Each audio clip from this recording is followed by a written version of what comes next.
All right, so good morning, everyone, and welcome to our weekly UCSF Orthopedic Surgery Grand Rounds. Today, we have the privilege of having Dr. Bryan Springer as our visiting professor. For our introduction, I'll turn it over to Dr. Barry.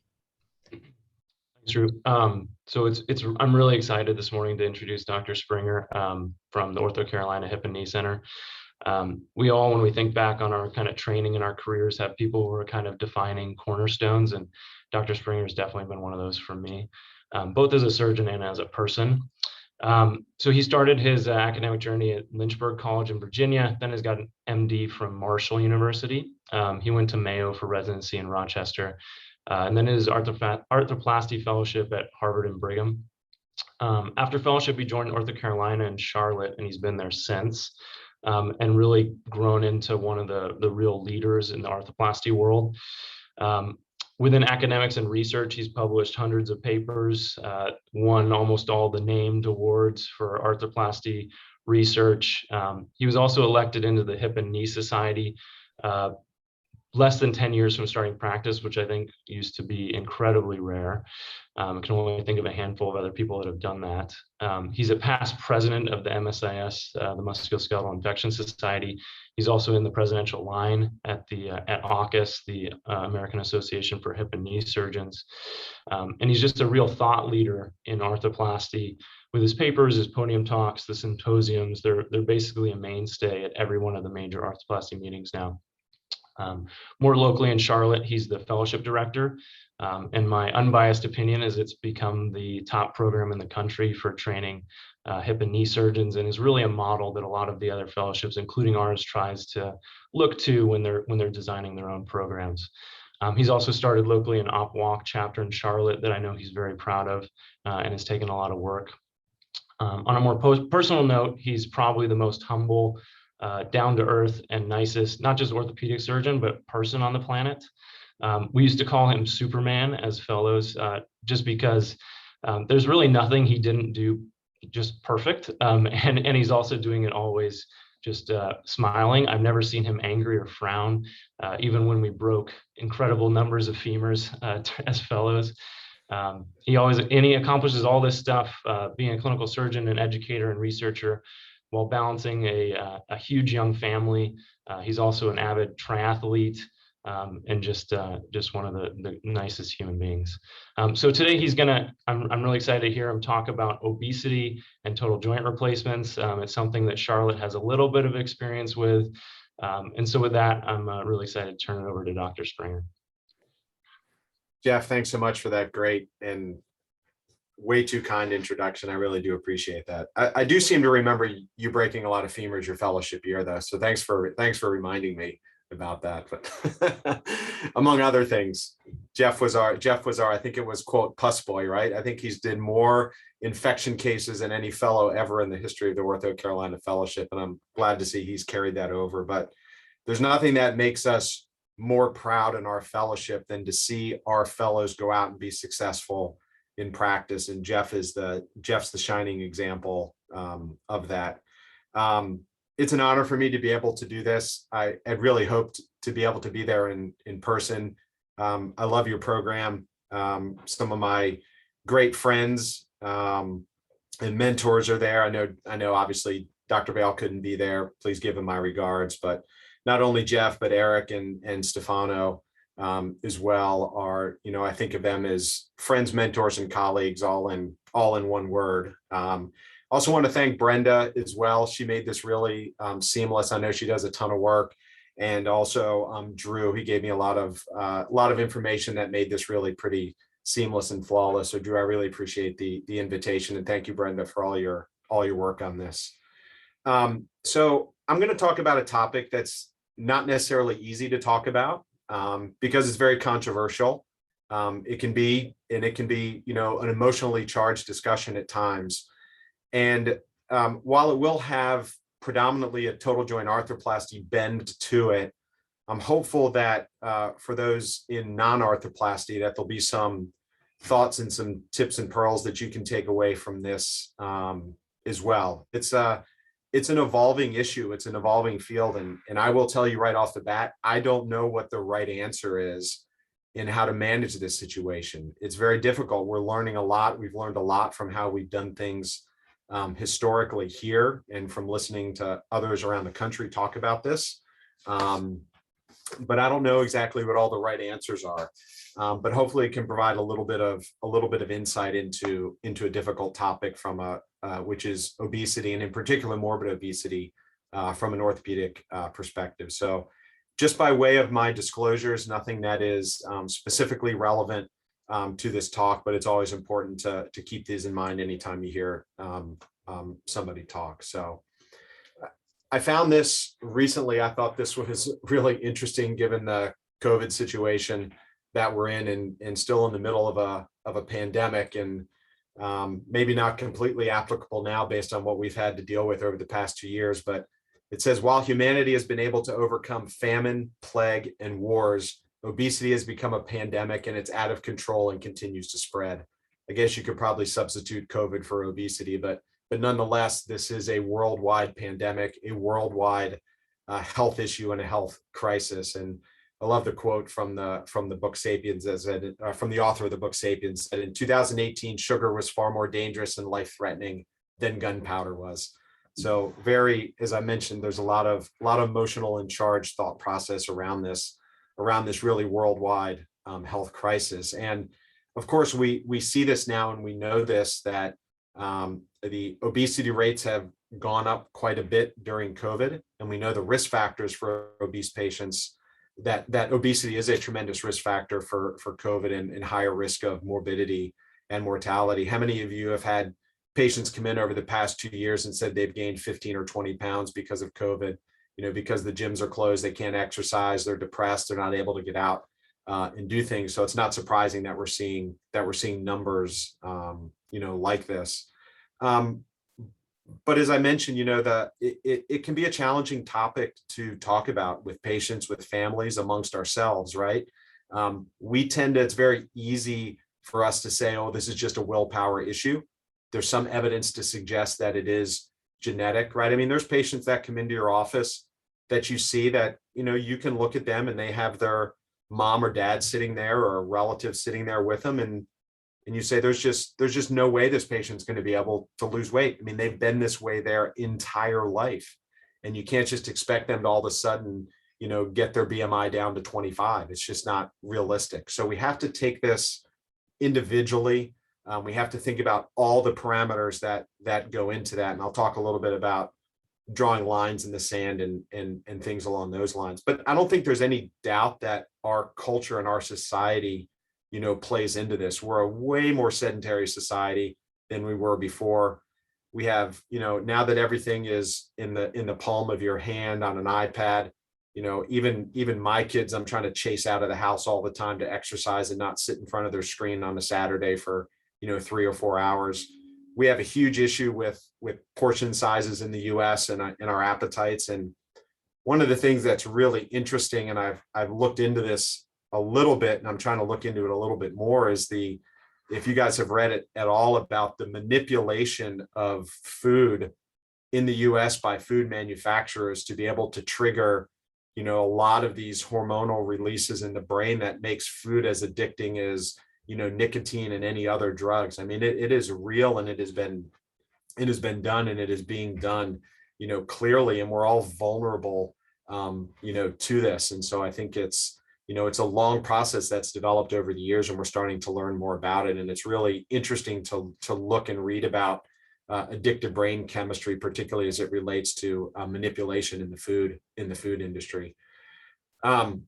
So you guys have probably all seen these heat maps from the CDC. We show these in a lot of talks where we talk about, obesity. It's still, I think, always interesting to see. You can kind of keep your eye on California over here as we kind of go through the years here. About every 5 years, the CDC puts these kind of heat maps out. This is, dating back 30 years now.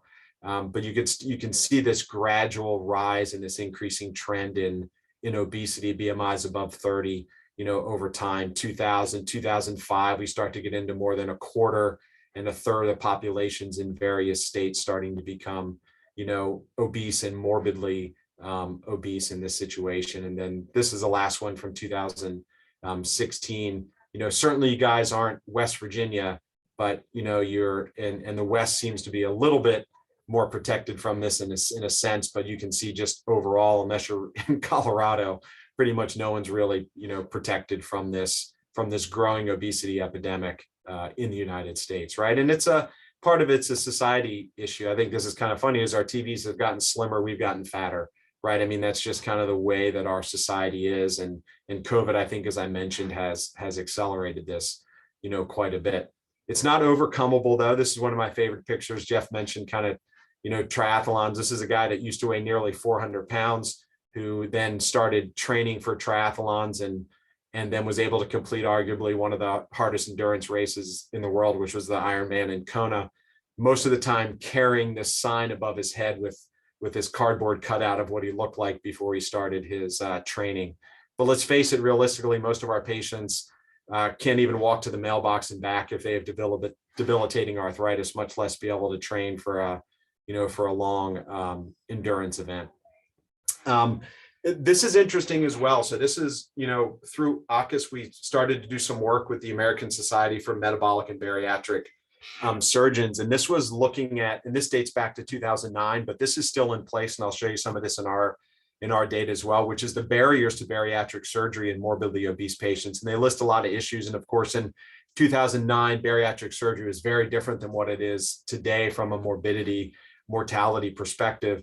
But there's a perception issue, in that 70% of the patients that they interviewed didn't consider themselves to be obese even when they were obese, right? So there is a little bit of a perception issue when you're trying to get through to a lot of these patients about some of the health concerns that are related to their weight. I think you guys probably see it when you have discussions with them in the office. And unfortunately, oftentimes you as orthopedic surgeons, we as orthopedic surgeons, maybe the first time that it's being discussed in front of them, if their primary care doctor didn't talk to them about it or didn't feel comfortable talking to them about it. Sometimes that burden falls into our lap to talk about their obesity, right? This is all stuff that you guys know. I won't belabor it. 1 in 5 Americans suffer from arthritis. It's a debilitating condition. It's one of the most common reasons for disability in the US and in fact in the world. And if you're overweight, you are substantially more likely to develop osteoarthritis in your joints, particularly your joints of your lower extremity. And it makes sense that it's mechanically induced, right? Increased weight increases your joint reactive forces, which is going to break down your cartilage, but it's also hormonally induced. And we don't think as much about this. The bariatric surgeons talk a lot about this, but it's associated with inflammation. It's an inflammatory condition. There's hormonal releases. Adipokine is one of just numerous proteins that are released that create this inflammatory cascade. Of course, osteoarthritis is an inflammatory condition, so it promotes the development of osteoarthritis, not just mechanically, but also hormonally as well. And so arthritis falls into this condition of this metabolic syndrome, which we typically think of as hypertension, hyperlipidemia, insulin resistance. But arthritis is also part of that cascade as well, all due from an increasing deposition of adipose tissue, all causing this increased release of these hormones that are pro-inflammatory, and not only affects arthritis, but you can see a lot of these other issues, which I'll talk about in just a second. So it's a medically induced phenomenon. It's not just a mechanically induced phenomenon. And that's why when you look across the world about diabetes, obesity, and metabolic syndrome, the numbers are just kind of going through the roof. And these are really challenging patients to treat, not only just physically, but medically. They're at really high risk for perioperative complications because of this consistent and chronic inflammatory state that they are in. And also, as I mentioned, overweight, obesity associated with increased risks of at least 13 different types of cancer. So there is a relationship to that adipose tissue, that hormonal release, that chronic inflammatory condition, and increased risk of multiple types of cancer. In fact, this is an article from USA Today 2 years ago that said that obesity is poised to overtake smoking as a leading preventable cause of cancer in the United States. That's pretty shocking information when you look at some of those epidemiological studies that look at tying rates of obesity to cancer. And then when we looked at it specifically when arthroplasty, and you guys that do joints, I know Eric and Jeff and and Stefano, you guys all experienced this, right? So we looked back at our obesity trends in total knee arthroplasty. This has just been repeated at another center, but the numbers were very similar in that there's, not surprising, there's a greater prevalence of obese patients needing joint replacement than there is just obesity in the general population. And it makes sense because they have higher risks of developing osteoarthritis. And so we're seeing this patient population that needs hip and knee replacements in this obese patient population. So I think that kind of sets the stage for, being at this area that I call a crossroads, right? We're seeing increasing obesity prevalence. It's not going down, it's not changing, and osteoarthritis, and an increasing demand in this patient population for total joint arthroplasty. So how do we handle it? How do we handle this at-risk group of young, obese, and sick patients that account for an increasing proportion and a high-risk total joint arthroplasty population, particularly in a world now where everything's being wrapped up into value-based care, right? Everything's about a 90-day episode. Everything's about readmissions. Everything's about reoperations and how we're reimbursed and how we're judged. Is this potentially an at-risk group from an access perspective as well? And I'll touch base on that just a little bit later in the talk as well. The literature you have to be a little bit careful of, right? So if you just scan it, it's pretty overwhelming. There's probably way more than 80. That was just kind of my, just for the purposes of the slides, no fewer than at least 80 published articles in the peer review literature concerning complications related to morbid obesity and outcomes of total joint arthroplasty in the past decade, and certainly isolated series that tout those benefits. And I don't think we should negate those isolated series as well. I think they're important in the decision-making factors when we talk to these patients about risks and benefits of undergoing arthroplasty. This is the often cited study from the Mayo Clinic. This is probably the one where we first started thinking about that kind of BMI of 40 and increasing risks of revisions and infections. But as this graph nicely illustrates, and this is true for a lot of risk factors we talk about, it's a continuous variable. So trying to draw that discrete line in the sand can be challenging. And I'll allude to this later, but is really someone with a BMI of 41 that much more at risk than someone with a BMI of 39 in isolation? Probably not. Is someone with a hemoglobin A1C of 7.1 that different than someone with a hemoglobin A of 6.9? Probably not. It's all about relative risks and probabilities. As one of my partners says, though, when we talk about this, there's a reason we have speed limits on the highway set at 55 and 65, because at some point you just have to, as he likes to say, some point you just have to kind of put your nickel down and draw your line in the sand. Or as he says, everyone has their own ridiculous, and you need to decide what your ridiculous is, right? But keep in mind, continuous variables make it very difficult to draw lines in the sand, particularly in this patient population, because they're so different. They're so different, and we'll touch a little bit on that. I'm not going to belabor the literature too much in going over every single study, because I think that's a little bit, I think you guys all understand what the literature shows, and this is more going to be about, decision making, but we'll touch base on some of the ones that are out there. This is NISQIP data. Risks start to go up when your BMI is above 30, infection risk, medical complications. We know when your BMI goes above 40, longer operative times, length of stays, again, tying into that value-based care issue of readmissions, reoperations, DVTs, things like that are important, that we think about a lot nowadays in a value-based care model, whereas maybe not so much in a fee-for-service model traditionally, but that ties it to weight. And then infections and readmissions, right? In higher rates of infections and readmissions, the higher your BMI goes. Not surprising. You're going to see a common theme here, looking at limb alignment. Debatable, I know. Stefano would probably think this circle here with this alignment's actually pretty good, right? But if you're looking at mechanical alignment and you're looking at obesity, then there's more outliers, right? Traditional outliers. I would say we're redefining this. But if you look at just mechanical access and you look at manual instruments and trying to shoot for that target, it's harder to do in an obese patient, right? We can argue the merits of what that alignment should be and all those types of things, but this was just demonstrating if you're trying to hit a target with manual instruments, it's harder to do in patients that are obese. And then when they do fail and they do require revisions, they have higher morbidity, they have higher mortality, they have higher rates of infection, right? So they fail at a higher rate for the primary joint, and then they have higher complications when they have to have a revision as well.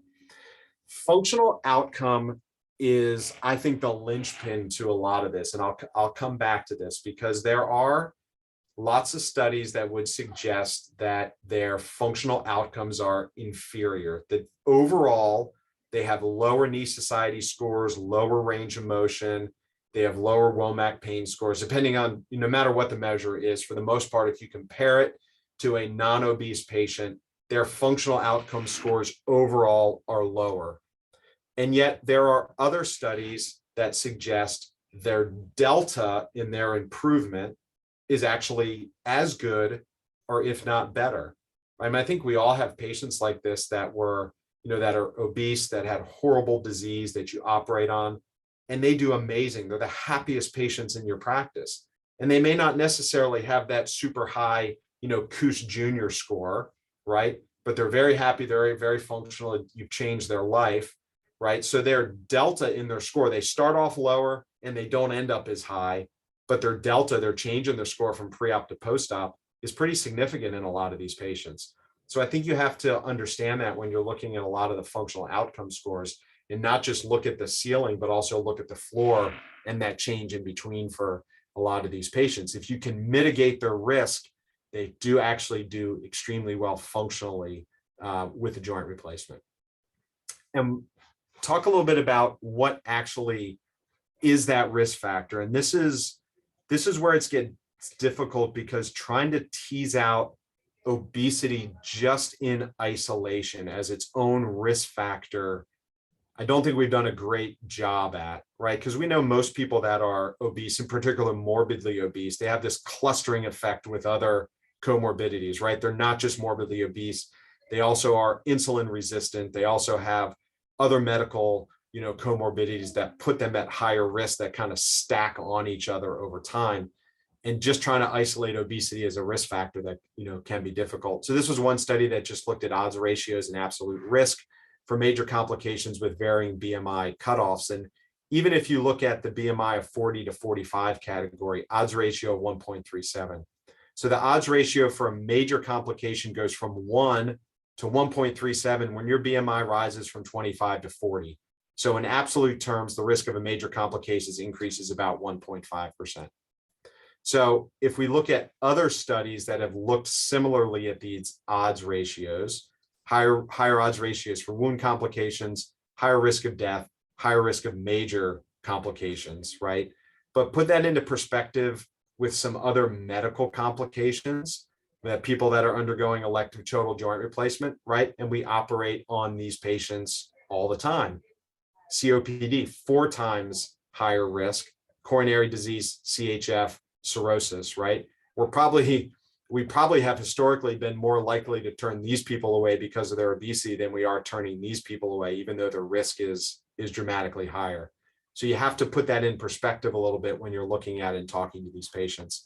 Nick Giorio, who I think is fantastic, he's at the VA near where y'all at, I think did this really thought-provoking study looking at patients that were allowed surgery and denied surgery based on their BMI and the percentage of complications and avoiding complication surgery or having complication-free surgery. And basically what he summarized was, for a BMI of 40, for every 1 complication that you have, 14 patients would have been denied a complication-free surgery, right? So depends on how you look at it. If I handed you, 15 pills and said, one of these pills will kill you, but the other 14 will make you fantastic, would you take that risk and randomly select one of those pills to take? I realize this wasn't specifically looking at mortality, but that's just kind of another way, of thinking about it when you put that into perspective when you're talking to your patients. And then I think there are some ethical issues, and I think this is where it gets, a little bit challenging, and where we as physicians and surgeons still have to do what's best for our patients. So we know the overall absolute risk is low, that patients' improvement in pain, function, and quality of life after total joint replacement is improved. right? And there's been some very controversial things that have been written in the lay press. You can see the New York Times, why do obese patients get worse care? Many doctors can't see past the fat. An article that was in the Guardian relating the decision to deny surgery to obese patients like racial discrimination, right? I mean, those are pretty significant words. Those are pretty significant discussion points that people are having about this issue, and I think rightfully so. And yet, on the flip side of things, I think we have an obligation to optimize our patients prior to surgery to try and minimize their complications and ensure that they have the best outcomes. If you have the opportunity, these articles are a little bit older now, but I actually read them quite a bit from Michael Lee. They were published in Core. It talks about optimizing the safety of surgery before surgery, and then safety in surgery and overall health. What's the responsibility of the patients in managing their health before undergoing an elective surgery? And I personally am a big believer that patients need to be responsible for their healthcare, but also be provided the resources and the tools to help them manage their healthcare prior to undergoing an elective surgery. Let me talk just a little bit about what our practice has been. And, you know, and historically, and this dates back to when Jeff was here as well. So our practice guideline has generally been that total joint arthroplasty in the morbidly obese patients carries a higher risk of perioperative morbidity and mortality, right? You could justify that based on some of the studies that we show. And our general policy at the Hip and Knee Center has been to withhold surgery in this patient population. BMI above 40, don't routinely get elective joint replacement. So what happens in that scenario? What happens with that approach to the morbidly obese patient who comes into your office that has end-stage osteoarthritis, that's failed conservative treatment, and you tell them, no, you can't have a joint replacement until your BMI gets down below 40? I postulated that basically three things happen. They go find someone else down the street who's willing to do it, you know, doesn't worry about BMI, does their joint replacement. On the other end of the spectrum, they're just unable to lose weight. They're continued to be told, no, you can't have surgery. They languish in the healthcare system. They become a burden to the healthcare system. Maybe their arthritis gets worse. Maybe they can't work. You know, maybe they become on opioids, right? So that's the other extreme. And then maybe there's that subset of patients that successfully lose weight and they're able to go on and have a successful total joint replacement. So that was kind of what we were figuring happened to these patients. So we wanted to kind of and go back and look at this historically. So we followed about 300 patients that had a BMI above 40 who had end-stage OA of their hip or knee. You can see predominance of them were knee. It's a relatively younger patient cohort, as you'd expect, a predominance of females. And you can see their BMI at their initial visit was 46.9. So this is a pretty heavy morbidly obese group of patients. And what we did was we followed them over time for 2 years. Either they came back to the office or we looked through their EMRs or we see where they had other treatments, or we would call them at 6-month intervals if they hadn't been back in the office. And what you can see is about a third of them, 30% of them, gave us what I call kind of the proverbial middle finger, right? They never came back. They never came back to OrthoCarolina. They never saw another doctor within OrthoCarolina or any of the other healthcare systems. And when we called them to try and talk to them, they refused to answer. They refused to answer their phone survey. So right off the bat, we had a third of them that we were basically turning away treatment to them because they didn't feel like they could lose weight. We didn't provide them with the resources to lose weight. We basically said, get your BMI below 40 and come back when you're ready to have a joint replacement. Every patient that we saw was given a referral to one of our bariatric programs in town. And our bariatric programs were able to track our referrals and their outcomes because we have a shared data, and we built on this, and I'll show that to you. About 23% actually went to an appointment. About 13%, 9 of them had bariatric surgery, and less than half of those ended up having an arthroplasty after they had bariatric surgery. And 3 or 4 of them had their BMI under 40 after they had their bariatric surgery. So pretty low utilization of going to see the bariatric surgeon. So overall, over that 2-year period of time, in those nearly 300 patients, less than 20% actually had the total joint replacement, despite otherwise qualifying for it. And of those that did have surgery, you can see their average BMI was still above 40. So at some point, we kind of threw in the towel and say, okay, we'll do it anyway. But they did lose some weight over time. right? About a third of them went to see a different surgeon or went outside of our group to have it. And they had low complication rates, 3 operations, really mainly wound related complications at the time that we looked at these patients. And then for those that had bariatric surgery, as I mentioned before, they did lose a substantial amount of weight. BMI before bariatric surgery was 49. BMI after and prior to their total joints was 34. And we'll touch a little bit on that. But the majority of them, as I mentioned, did not have any bariatric surgery. They struggled to lose weight. And for those that had no surgery, you can see really not much change. In fact, the BMI went up just a little bit. These are for the ones that we were still able to track. And this has been reproduced in other areas as well. The data is shockingly similar. Again, this was Nick Giorio's study of VA patients, 44 patients that were morbidly obese. And you can see only 17% of them were able to get their BMI down below 40. And it took them, quite a bit of time to be able to get their weight down. And then 2 recent studies that were just published end of last year that basically reproduced the study that we did. This one was out of Chapel Hill, a little bit of a smaller cohort, but their numbers were shockingly similar for how many patients actually ended up having a joint replacement. It ends up being about 20 to 25% of patients, or sometimes even lower than that. And then this study out of Charleston, South Carolina, just shows that their odds of their patient populations having surgery dramatically reduced as their BMI went up. So this is more modern data. Our study was 5 years ago, but it appears to be, the numbers appear almost to be identical for patients' ability to be able to lose weight prior to surgery without giving them some type of an incentive or a carrot. So what we really gleaned from this was you can't put barriers in place without giving people solutions, right? Because there's sometimes a fine line between risk reduction and creating barriers to access to care.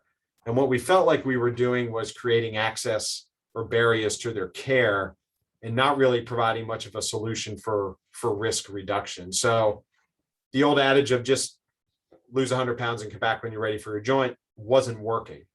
And that didn't sit well with a lot of us. And so we tried to figure out what are some solutions, what are some plans. And we see this in other optimization programs as well, right? This was just a study that looked at implementation of a pre-op screening criteria lowers your infection and complication rates.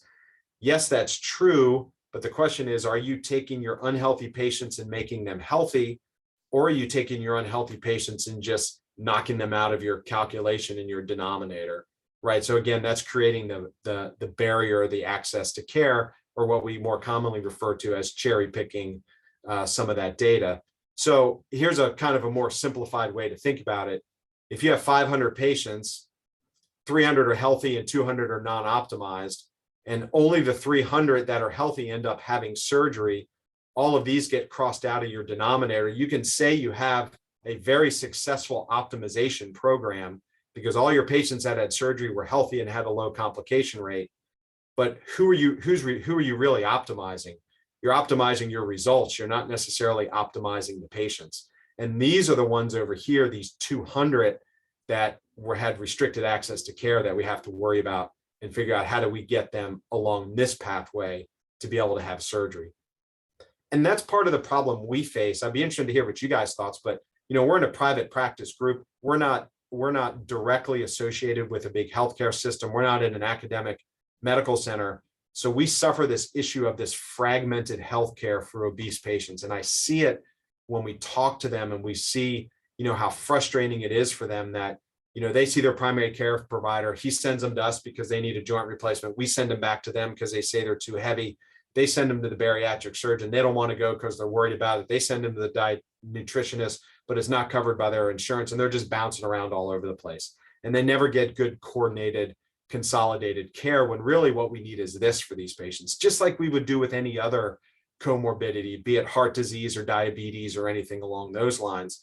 And hopefully we're starting to do a better job of this, of taking a more coordinated care approach with these patients. And we still hear this all the time, right? I still hear this day in and day out that my primary care doctor just told me to have my joint replaced and then I'll lose weight, right? And the data just doesn't support that for the most part across studies. And part of that is because we're in this type of a society. We want pills and surgery rather than making lifestyle changes to try and make our health better. And this is where it gets back a little bit to, people taking control of their healthcare and having some responsibility in their healthcare system. So here's a big question. If the risk factor is reversed, does this actually result in a reduced risk, right? Because that's the key question. If we're asking all these patients to lose weight, does it actually make a difference? Does it actually lower their complication rate? And what are the possible answers? If it's undeniably yes, this is probably only likely to really be shown with a strong risk factor, which we already said morbid obesity is not necessarily a strong risk factor. Probably yes, unclear, or no. If it's absolutely no, and if this is the case, then there's really no reason to work to correct it at all. We should just operate on everybody, right? So the answer probably falls somewhere in between here, that it most likely fits into one of these two categories. But most of our studies that we have now don't necessarily answer this question, and we need better evidence or larger prospective studies to try and help address some of these issues. So here's kind of the crux of it. What should we do? How should we address these patients? My personal opinion is, and kind of what we've adopted here, is I think a reasonable attempt should be made to try and reverse the risk factor.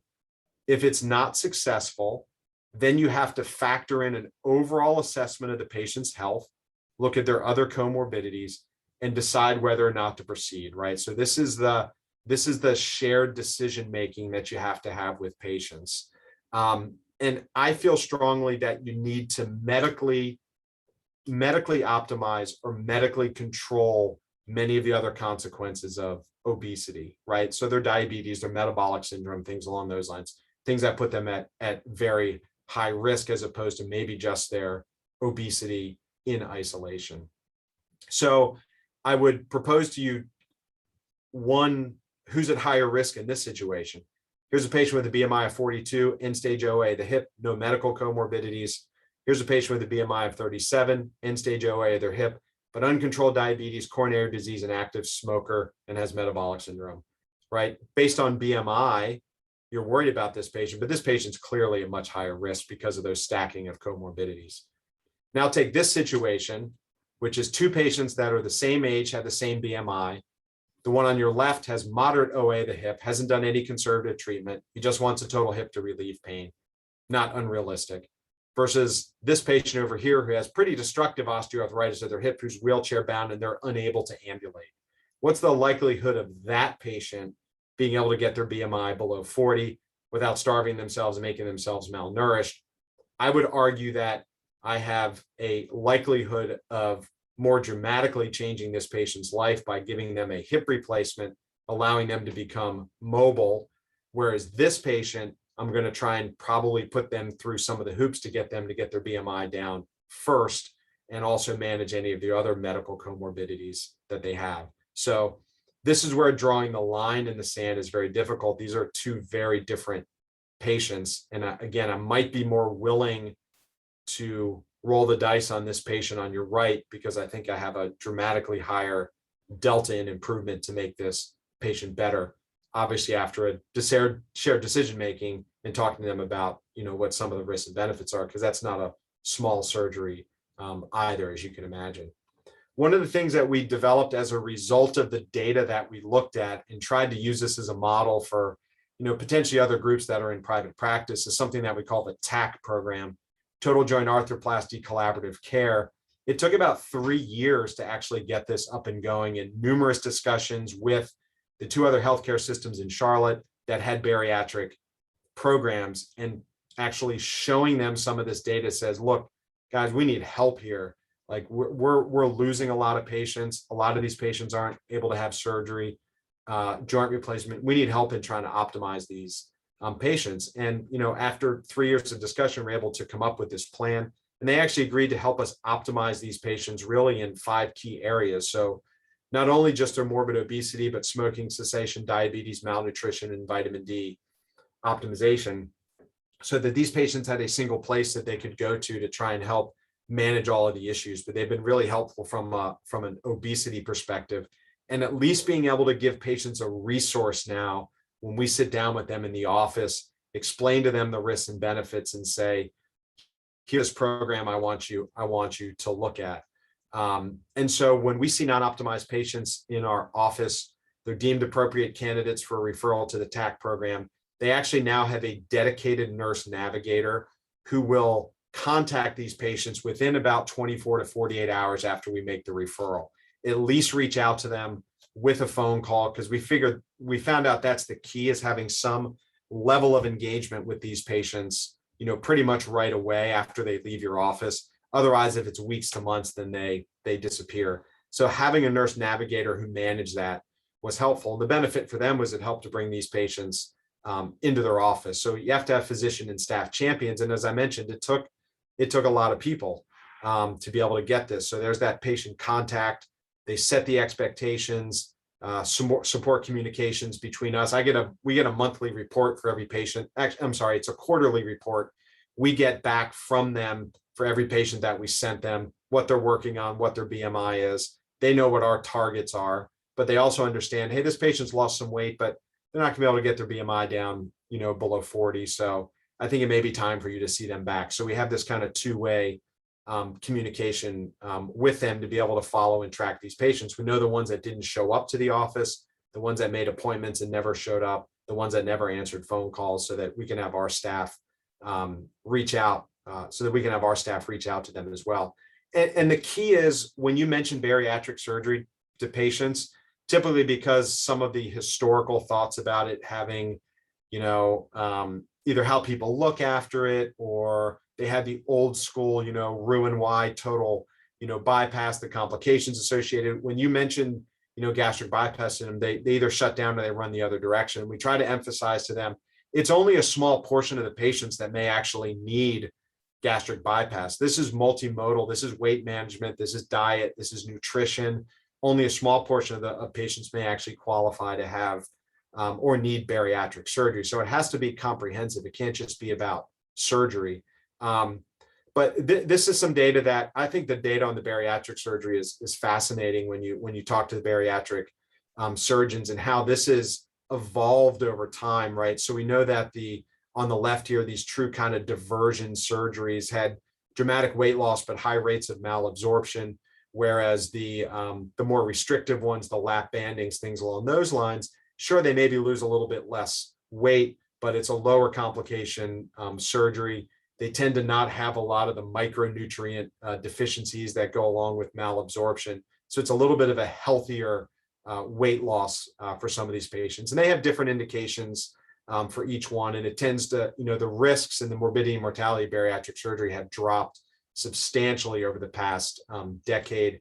And you can see the use of these sleeve procedures have gone up. They're now, I think it's cut off on my screen here, but the last one, it's well up over 60 to 70% when for indications for using these sleeves instead of the old school kind of true gastric bypass surgeries. And their results are, for resolution of patients' comorbidities, look at this: resolution of diabetes, hyperlipidemia. I mean, we're talking 60, 70% resolution of a lot of these medical comorbidities for these patients. It's pretty dramatic. And then I won't belabor the point, but people that have osteoarthritis, improvements, this is well before surgery, but that drop their weight and have improvements in their pain and function, by being able to lose weight with surgery. And that's what all of these studies would really suggest, that their cartilage looks better, that their functional improvements, tend to improve just as they take weight off their joints. Now, the issue with bariatric surgery and total joint replacement is unresolved. And the studies are back and forth. And a lot of this is that most of the studies, especially these database studies, they lump all the procedures together. So they lump the bypasses and the sleeves and the other procedures all together. And it's very clear now when you look at them that they're very different procedures with very different risk profiles, with very different ability for when those patients are healthy enough to go under arthroplasty. So that's what makes the data a little bit hard to interpret, particularly when you're pulling it out of large databases where it may not be that granular. But these are just some of the earlier studies showing, reoperation and revision rates were lower, wound infections lower. These are people that had bariatric surgery prior to total joint replacement. But not all the data would suggest that. Bolo's study out of Duke and some of the other ones suggesting, and a more recent study out of Mayo suggesting that, maybe these patients don't necessarily completely reduce their risk all the way when they have, bariatric surgery. So I think it's something that we have to keep in mind, and we have to try and probably get a little bit more granular with the data as far as the types of surgeries that they're having. And then the age-old question is, when is it okay for someone to have surgery after they have bariatric surgery? So historically, when they had the true bypasses, we always talked about it being a year because they were catabolic for X number of months. They were micronutrient deficient for months after surgery, and it took them a while to replete that, get their get out of this catabolic malnourished state, and be healthier for surgery. The bariatric surgeons would suggest particularly if they're having like some of the sleeves or the banding procedures, that they could potentially have surgery within 90 days because they're less catabolic and they're less malnourished. But again, some of that data is not completely clear. So again, I'll say we're at a crossroads: increasing obesity prevalence and osteoarthritis, increasing demand for total joint replacement. And I think what still remains a very fragmented healthcare system. And so we see this at-risk group of young, obese, and sick patients that account for our increasing proportion of our total joint arthroplasty population. Obesity is physically and emotionally charged issue that needs to be addressed. And oftentimes we're the first ones I find that are doing it. And I think traditionally we've lacked the resources and the time to manage these patients appropriately, and we need help. I still find that most of our primary care physicians are not overwhelmingly engaged with these patients, nor do they necessarily feel comfortable managing it, nor do they necessarily understand what some of the implications are of arthroplasty and obesity, and that we and our patients need continued engagement and guidance and resources. So I'll go ahead and end there. I'm happy to answer any questions or thoughts or comments that you have, and just really wanted to thank you guys for the opportunity to present. Great. Thank you, Dr. Springer. That was a great talk, and I think applicable to all of us. And we also do regret that you weren't able to be here in person. We were really looking forward to it and hoping by this point that would have been possible. But thanks so much for doing this over Zoom, and hopefully another time can have you out. And I see an initial hand up from Dr. Sabharwal, so maybe we'll start there. Yeah, hi, thanks, Drew. Dr. Springer, I really enjoyed it. I'm a pediatric orthopedic surgeon, and I've worked in Newark, New Jersey, where we saw a lot of children with, obese children with Blounts, et cetera. So I have two questions and observations.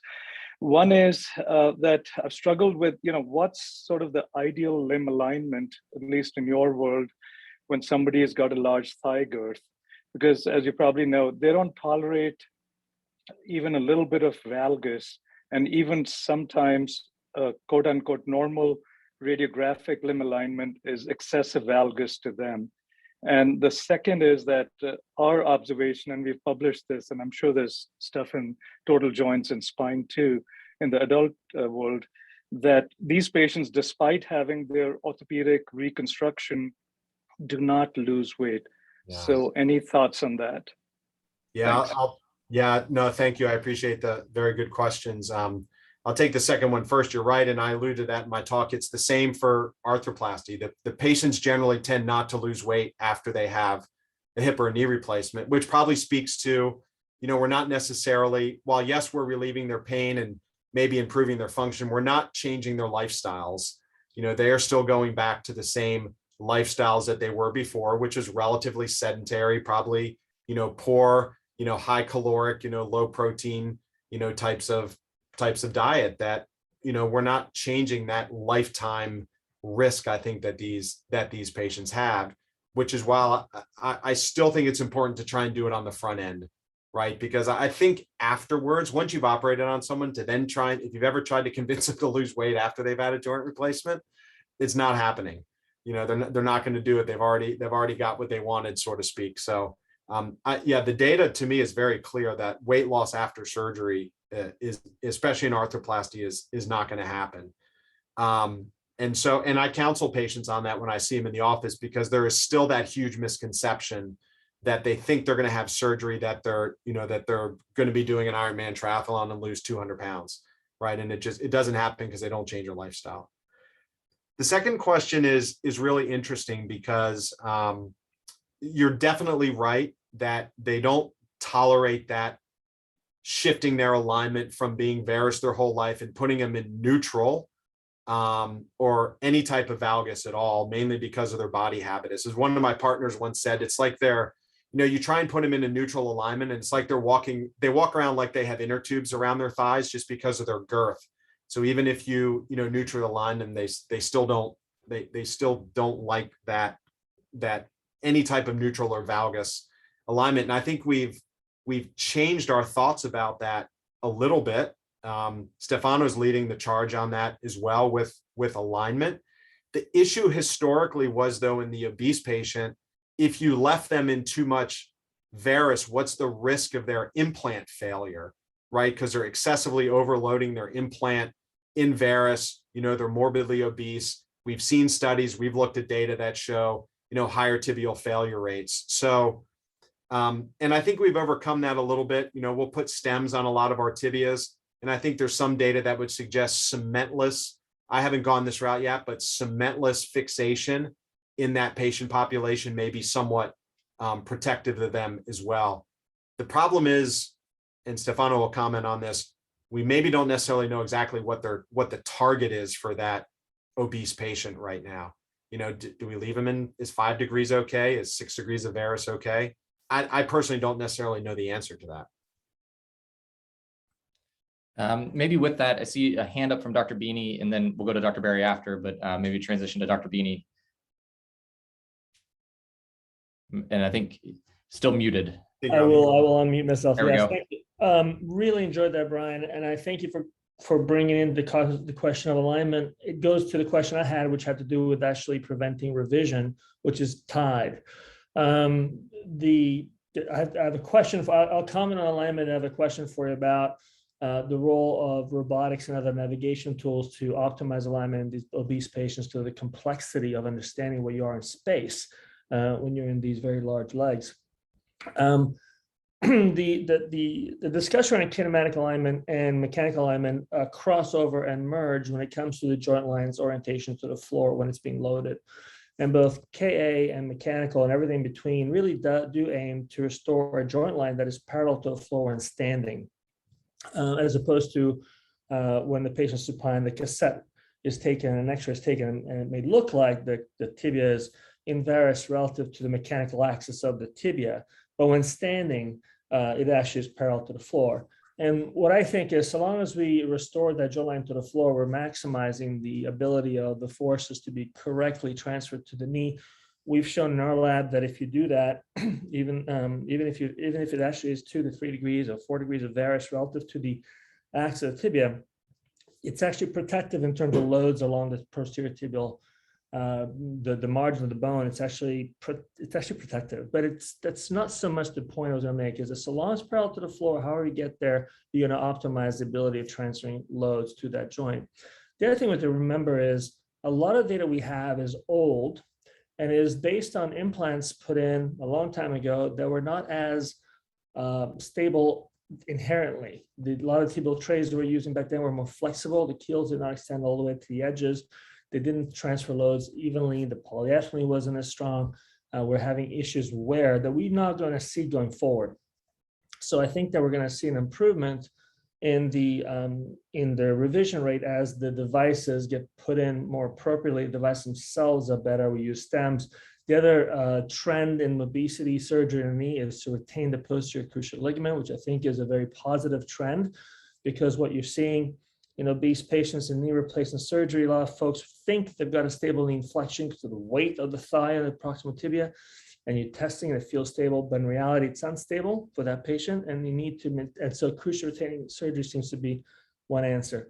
So that's my thoughts about alignment and its impact on revision rates.